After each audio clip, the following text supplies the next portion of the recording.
Welcome to Digital Responsibilities, Digital Safety for Parents and Caregivers presentation. For a free parenting consultation, contact us through our website. This presentation is designed to provide guidance to you as your children grow up with technology. Humanity's relationship with technology has changed more in the last 100 years than in the previous 10,000 years, though the way humans psychologically develop hasn't really changed. There are a few different developmental stages that children experience. Before children enter kindergarten, they've likely gone through the first 3 stages of development. Those are infancy, early childhood, and preschool-aged kids. Stage 4 is school-aged, about ages 5 through 8, followed by early adolescents or tweens, ages 9 through 13, and adolescents or teens to young adults, ages 13 through 18. We'll break up our strategies based on these stages. We'll start with the younger kids and work our way up. This training will leave you with the skills to support your children as they grow up alongside technology. Let's start with our youngest digital natives. You are your child's first teacher. The habits that you model are important from the very beginning. Model good tech behavior to your children. Don't be a distracted parent. Technology can come in between you and your children, and it sends a message that they are not as important to you. Studies have shown that smartphone use during personal conversations and mealtime makes people feel less connected, more distracted, and less satisfied with the time spent together, based on research by Dwyer, Kushlov, and Dunn in 2018. Start good habits early by showing young children the appropriate times to use technology, and put your phone down during quality time with family and friends. Let your child know that your device is not their device. Young children struggle to understand ownership. They need to learn that your phone is yours and not theirs, and to ask permission. Get your child in the habit of asking permission before using devices. It's easy to manage screen time and device usage by teaching young children that they must ask permission before using electronics. Consider putting devices out of reach for young hands or using password protection features so that young children must ask for help before accessing the device. Children do not typically search for inappropriate content. They stumble upon it. Note on this slide with the guidelines from the APA, or American Pediatric Association, that for children ages 6+, there aren't specific recommendations. We don't have a lot of research in this area. It's also important to differentiate different types of screen time. Playing a video game as a family, where you're talking and interacting, is different than your child playing a video game by themselves alone. Also, app companies are the ones who create ratings for apps. So, when you're looking at apps for young children, recognize that just because it's labeled educational, it may not be. Children model what they see. We recommend after a certain age, like upper preschool, when they start getting more personalities and opinions, that you get in the habit of asking permission before sharing pictures of your child. Start asking permission of your child around 3 to 4, and don't share anything of him or her that they don't approve. Speak to your children about safely using social media and practice what you preach. Secure your social media settings. Don't post identifying pictures online, and engage in positive online discourse. Remember that everything that you post online will be there forever. Don't post things that compromise your own safety or go against your family values. One way to deal with distracted parenting is to narrate what you're doing. Help children know that a device is a tool that does other things than plays games and shows videos. I'm just checking the weather to make sure we don't need our coats tomorrow. I'm texting Grandma to see how she's doing. I am paying bills. The Manage section is aimed at children 8 to 13. You're now managing their new online lives. So, you should know your child's password and know your children's friends at this age.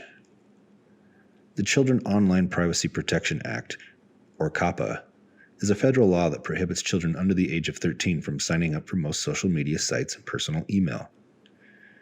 For school-age children and tweens who don't yet have the digital skills to safely navigate online, parents and caregivers should be involved in the day-to-day managing of their online accounts. That may mean allowing children to use a parent's email address to sign up for online accounts, or it may mean using a family monitoring device, system, or app such as Disney Circle or Google Family Link. Also, whenever possible, sign up accounts that are marketed to children rather than adults. For example, children can use Kids Messenger instead of Facebook Messenger, which allows a very limited child's account directly linked to an adult account. Do not leave phones or devices in the room. If they need an alarm clock, buy a regular one that does not connect to the internet. Sleep becomes even more important for teens, so practice good habits now. Children ages 5 to 12 need direct guidance in good tech habits. Make sure children have appropriate screen time limits and enforce consequences around device use. Devices should never be stored in a child's room. Instead, store all devices in a central location, like the kitchen, so you can monitor when your child is using a phone, tablet, or computer. Ensure that your children are getting enough sleep and exercise, and consider limiting technology use if sleep and physical activity become interrupted. Don't just talk about what's negative, talk about what's positive. Tech can be a great way to keep in touch with family and friends, learn new things, and about how other people live. Talk to your child about appropriate online behaviors such as keeping passwords private, using account privacy settings, and not revealing personal information online. Children should never play games online with strangers or accept friend requests from people they do not know. Social media and online communication should be monitored by the parent or caregiver. Social media accounts should be set up with parents, and the settings should be adjusted not to accept requests from people they don't know. If you see something inappropriate or worrisome on your child's account, say something. Communication about digital behaviors is a building block to later digital success. Be the bad guy. Have your kid blame technology restrictions on you. You can be friendly with your children, but you're not their friend. Developmentally, peer influence is very high from about ages 10 to 14. Children care very much about what their friends think of them. Be the scapegoat. Let them save face with their actual friends. This section is for ages 13 through 18. Let's talk about check-ins. Let's make check-ins fun, not heavy-handed. Give them your trust until they prove untrustworthy.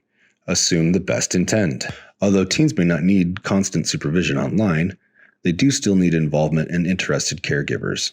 Set a reminder to regularly check in on your teen's digital use. Some families choose to monitor their teens' digital behaviors with surveillance software or apps, but most teens are capable of slowly assuming responsibility for their digital life without being constantly supervised. Schedule regular check-ins with your teens to discuss issues where they may need support. Remember to keep the lines of communication open. It's hard to be a teenager. There's a lot going on in their lives. Watch for red flags around technology like hiding it, stepping back from hobbies, purchases without permission, not joining in the family at home, only staying in their room, and tiredness and moodiness. According to CDC surveys, approximately 14.9% of high school students were victims of cyberbullying last year. Additionally, 14.8% of teens admit to sending sexts, and 27.4% have received sexts. Teens will need help in navigating more serious digital situations like cyberbullying, sexting, relationships, and mental illness. If your teen approaches you about a sensitive subject, reach out for help at their school or with professional organizations such as this one linked, which can offer trainings, interventions, and additional supports. Young people are now buying and even selling more online. They are also vulnerable to financial scams. Talk to them about technological financial literacy.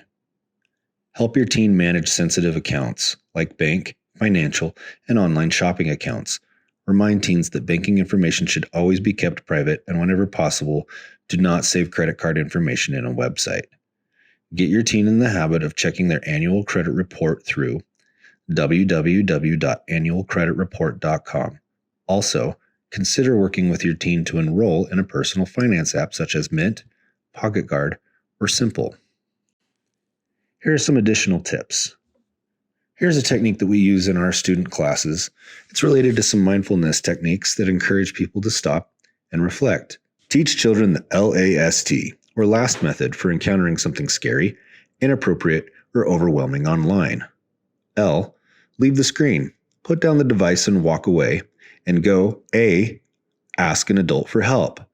They'll be able to help you. S, say something by reporting inappropriate images, videos, and posts to the website. T, think about how you can avoid viewing the material in the future. What did you click on? Was something typed wrong? Is there a term or word that may have an alternative slang meaning? Parents, when your child does enact the LAST method and they come to you with inappropriate content, you should react calmly to what your kids are saying. No shame, no fear. Listen and validate. Don't be judgmental. Before giving out a device, create a family media agreement. This agreement is made with the children. Consider creating a family media agreement which outlines when and how the family will use technology. Add separate lines detailing how your family will stay safe online, who your children are allowed to communicate with online, when and where technology can be used, what happens when the device breaks, what the consequences are for violating the contract. We're here to help. Here are some additional resources.